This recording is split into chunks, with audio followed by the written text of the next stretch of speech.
안녕하세요. 배신의 장미입니다. 오늘의 사연 지금 시작합니다. 저는 결혼 15년 차 된 워킹맘입니다. 요즘 금수저니 뭐니 이런 거 듣기 싫긴 하지만 굳이 그에 맞춰 따져본다면 흙수저까지는 아니지만 맨 땅에 헤딩하듯 살아왔었습니다. 저희 부부는 결혼 15년 만에 전셋집을 마련했습니다. 다들 자가 마련할 시기에 우리는 월세 벗어나 전셋집을 마련할 수 있었습니다. 그것도 평생 운 다 써서 장기 전세 주택에 당첨이 된 것이지요. 적은 돈으로 장기간 거주가 가능한 그것도 32평형. 당첨을 확인하고 너무나 기뻐서 남편과 얼싸안고 얼마나 뛰었나 모릅니다. 남편과 저는 평범한 직장인입니다. 둘 다 고연봉의 직장을 가지고 있진 않지만 둘이 벌어 내 가족 사는 거 뭐 그리 어렵다고 15년 동안 월세살이를 했나 싶을 거예요. 정말 열심히 살았는데 우리 네 가족 외에도 챙겨야 할 부분들이 너무 많았습니다. 저와 남편 둘 다 장남 장녀입니다. 남편에게 밑으로 동생이 셋이 있고 제게는 평생을 놀고 먹는 한량인 아버지와 재래시장에서 채소 가게를 운영하는 엄마, 그리고 제 앞가림을 못하는 남동생이 있습니다. 듣기만 해도 갑갑하시죠? 이 나라의 장남 장녀가 대체 뭐라고 K장남 K장녀 이런 말들이 있지만 그래도 맞으로서 최소한의 도리라고 생각하며 집안의 대소사를 다 처리하고 살았습니다. 그러다 보니 15년이라는 시간 동안 제대로 된 브랜드 옷 한 벌 사 입지 못하고 애들 학원 한 번 넉넉히 보내지 못하고 월세도 벗어나지 못했었네요. 여기 이사 오기 전까지만 해도 반지하 18평에 내 가족이 살다가 궁궐 같은 집에 이사를 오니 어찌나 호강을 하는 것 같은지 바닥에 눕기도 송구하더라고요. 너무 행복했습니다. 어려서 그렇게 아파트 놀이터에서 놀고 싶어 하던 큰 딸은 이제는 놀이터에서 놀 수 없는 나이가 되었지만 가끔 분리수거 하러 가면서 저랑 그네를 타면서 옛날 이야기를 하곤 하죠. 시댁에 정신이 똑바로 박힌 건 남편뿐. 동생들은 너나 할 것 없이 사고치기 바빴고 어머님은 그런 시동생들 뒤치다거리 하느라 은행권에 빚을 지는 바람에 저희는 모아두었던 전세 자금을 내어주어야만 했습니다. 한량이던 우리 아빠는 하루가 멀다 하고 바람을 피며 평생을 엄마 속을 썩게 되기에 더는 두고 보지 못하고 2년 전에 제 손으로 부모님을 이혼시켰습니다. 남동생은 30이 넘도록 정신 못 차리고 짬짬이 알바만 전전하더니 어디서 가본하기에도 짝이 없는 올케를 만나 그나마 정신을 차리고 삽니다. 힘들었던 내 인생에도 드디어 안정적인 날들이 오나 싶었던 차에 청약에 당첨이 된 것이죠. 이사를 하고 우리의 행복지수는 정말 이루 말할 수가 없었습니다. 아들과 딸의 방을 꾸며주며 가구점에서 적당한 침대와 책상을 골라 방에 놓아주었는데 가슴이 너무 벅차더라고요. 누군가에게는 지극히 평범할 수 있는 일이지만 우리는 여기까지 오는 게 참으로 힘들었으니까요. 그래도 우리 나이 40대에 이 정도 호사를 누릴 수 있다는 것에 너무나 감사했죠. 우리 부모님들처럼 평생을 저렇게 힘들게만 살게 되면 어떻게 하나 싶어 암울했던 시절들도 있었는데 말이죠. 그런데 그 시련 얼마 가지 않아서 오더라고요. 첫째 시동생이 사기죄로 구속이 될 지경이라며 동서가 다짜고짜 우리 집으로 달려왔더라고요. 형님, 진짜 저희 한 번만 살려주세요. 이러다가 저 사람 감방 들어가요. 사람 살린 데 생각하고 합의금 한 번만 마련해 주세요. 합의금? 우리가 돈이 어디 있어? 이 집을 어떻게 못해요? 이렇게 멀쩡한 집에서 사시면서 그 정도 돈도 없다고요? 이 집 우리 거 아니야. 알잖아. 어떻게 할 수 있는 것도 없어. 그럼 어떻게 해요? 합의금 마련 못하면 그냥 징역 살아야 할 수도 있단 말이에요. 진짜 다들 어쩜 이래? 하도 사고 쳐서 전에도 우리가 모았던 전세금으로 어머니 한 번 해드렸었잖아. 그 빚들 다 서방님 때문에 생긴 것들이었어. 우린 그간 할 수 있을 만큼 다 했어. 더는 할 수 있는 여력도 돈도 없어. 알아요. 알아. 감사하게 생각하고 있어요. 꼭 갚을게요. 부탁할 곳이 형님밖에 없어요. 동서 나쁜 사람은 아닙니다. 그저 조금은 답답한 사람일 뿐이에요. 동서도 못난 남편 만나 평생 속 썩고 사는 거니 같은 여자로서 안쓰럽긴 하지만 한두 번이어야죠. 우리가 이런 집에 산다고 잘 사는 것도 아닌데 어떻게든 해달라며 전화하고 찾아와서 힘들었습니다. 어쩔 수 없이 시동생이 합의금을 마련해 주기로 했고 남편이 피해자를 만나 분할로 합의금을 갚겠다고 각서를 쓰고서야 고소가 취하되었습니다. 시동생의 사업병으로 여러 사람 골병이 들어서 이미 셋째와 넷째 시동생들은 둘째 형이라면 볼 생각을 안 해요.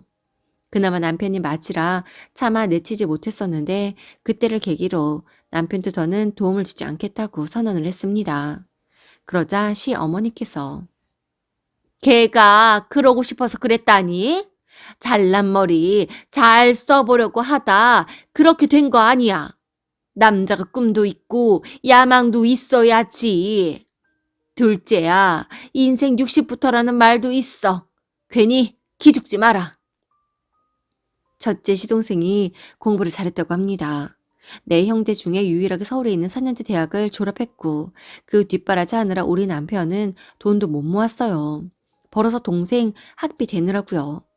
잘 다니던 회사 그만두고 스타트업 회사를 꾸리더니 얼마 가지 않아 망하고 또 다시 뭐 한다고 하더니 그것도 망하고 또 뭔가를 한다더니 결국 사기로 고소까지 당하게 되었습니다. 그렇게 한 번의 위기가 지나가고 지나치리 많지 주변들이 고요했습니다. 왜 그런 말이 있죠? 폭풍 전야 말이에요. 그 고요함이 폭풍 전야였나 봅니다.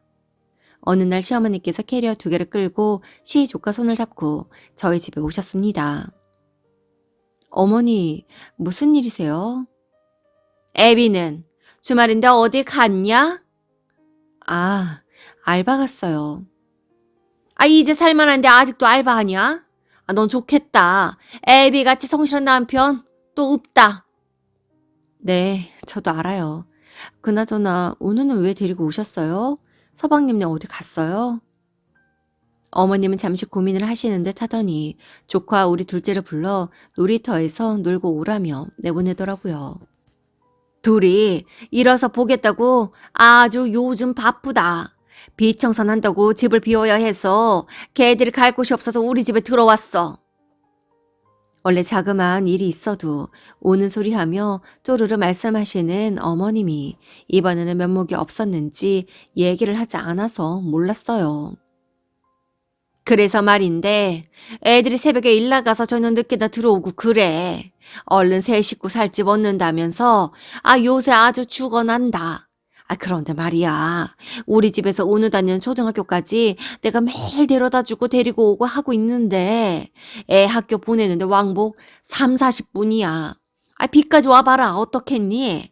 내가 운전도 못하고 여간 힘든 게 아니다. 그래서 말인데 네가 좀 데리고 있으면 안 되겠니? 아무리 생각해도 이 방법밖에 없어. 둘째가 도저히 너한테 미안해서 말을 못하겠다고 해서 내가 데리고 왔다. 주소 여기로 옮기면 길 건너 학교 다니게 된다며? 애들 집 얻을 때까지만 좀 봐줘라. 저 이 채널 매일매일 듣습니다. 나보다 더 힘든 사람들이 열심히 이겨내어서 잘 되는 사연들을 들을 때면 카타르시스도 느끼고 우리 시댁보다 더한 인간 같지 않은 사람들 얘기 들으면서 위안도 삼고 남편이라고 제 역할 못하는 인간들 이야기에는 저는 나름 행복하다라고 생각을 했는데 제가 지금 여기에 글을 보내고 있네요. 예전 같으면 그래 우리가 더 살만하니 봐주자 싶었을지도 모르겠습니다. 그런데 이런 사람들 한번 들어주면 끝이 없더라고요. 사연들 매일 듣다 보니 안 봐도 비디오더라고요. 그래서 얘기했습니다. 절대 못한다고요. 그랬더니 짐도 다 싸왔다. 아무리 생각해도 방법이 없어. 너도 자식이 둘이니 나중에 다 알게 될 거야. 부모는 어쩔 수 없이 더 힘든 자식 편을 들게 되어 있어. 내 자식이 벌린 일이라 내가 작은 애 볼 면목도 없다. 그래도 네가 사는 게 좀 더 나으니 네가 첫째로서 아량 좀 베풀어라. 응? 어머님, 저희 진짜 15년 동안 열심히 살았는데 항상 그 자리였어요. 그동안 여기저기 흘러나간 돈만 모았어도 우리 벌써 집 샀을 겁니다. 그나마 운 좋게 당첨되어서 이제야 사람답게 살아보려고 하는데 더는 저희 못해요. 니네 친정은 니네들 돈 안 갖다 썼니? 꼭 우리만 그런 것처럼 말한다. 박하사돈 사고치고 사돈 총각 사고친 거 다 따지면 독인개긴이지. 누가 보면 우리가 평생 니네 빼먹고 산 줄 알겠다. 어머님, 그이는 어머님 자식 아니에요? 주워왔어요? 큰 아들 불쌍하지도 않으세요? 언제까지 동생 뒤치다거리 하면서 살게 할 건데요. 그리고 저도 직장 다녀요. 우는 아직 3학년인데 학교 갔다가 집에 혼자 있어요? 저 매일 6시에 집에 오는데요. 너희 애들 있잖아. 어머님, 우리 애들까지 서방님네 뒤치다거리 시키고 싶지 않아요. 지금 저희 애들 보고 사촌 동생 케어까지 시키려는 거예요? 싫어요. 저 분명히 말씀드렸어요. 그러니 돌아가세요. 어떻게 저에게 한마디 말씀도 하지 않으시고 애 짐까지 싸서 올 수가 있어요? 네 남편한테 물어나 봐라. 걔는 된다고 할 거야. 걔가 얼마나 가족들을 생각하는데 아주 피 한 방울 안 섞인 티를 낸다네. 너 진짜 그러는 거 아니야. 너희들만 배 따숩게 살면 다냐? 다른 가족들은 눈에 보이지도 않는 거야. 어머님을 반강제로 내쫓았습니다. 그런데 어머님이 놀이터에 캐리어를 두고는 놀고 있는 아이들에게 다 놀고 캐리어 끌고 저희 집에 가 있으라고 했다더라고요. 둘째가 조카의 손을 잡고 캐리어를 끌고 나왔습니다. 제게 이 모든 상황에 대해 들은 남편은 화가 잔뜩 난 채 퇴근하고 오자마자 조카를 본가에 다시 데려다 주었습니다. 그런데 정말 웃긴 게 뭔 줄 아세요? 매일같이 새벽에 출근해서 밤늦게 온다던 동서가 시댁 거실에서 매니큐어를 바르고 있더라네요. 나 참 어이가 없어서. 조카를 데려다 주며 남편이 선을 긋고 왔다고 합니다. 더 이상 연락도 하지 말고 연 끊고 살자고요. 시부모님께서 지금 무슨 말을 하는 거냐고 이제 좀 살만하니 부모 형제 다 버리고 너희들만 잘 살겠다는 거냐며 고래고래 소리를 지르더라네요. 우리 잘 살지 않습니다. 운 좋게 장기 전세주택 당첨되어서 당분간 이사 걱정 없이 사는 것뿐이에요. 그간 너무나 힘들었기에 집 걱정을 덜게 되면서 우리에게도 이런 복이 있나 싶은 마음에 앞으로 많이 베풀고 살아야겠다고 생각했는데 시댁 쪽 인간들에게는 베풀 가치가 없겠더라고요. 남편 역시 더 이상 휘둘리고 싶지 않다며 우리 가족만 생각하겠다고 지난 세월을 되돌아보니 저에게도 아이들에게도 너무나 미안하다며 저보다도 더 냉정해졌습니다. 세상에 피보다 진한 것도 없다지만 남편 같은 사람이 냉정해지니 바늘 하나 들어갈 수 없을 만큼 무서워지더군요.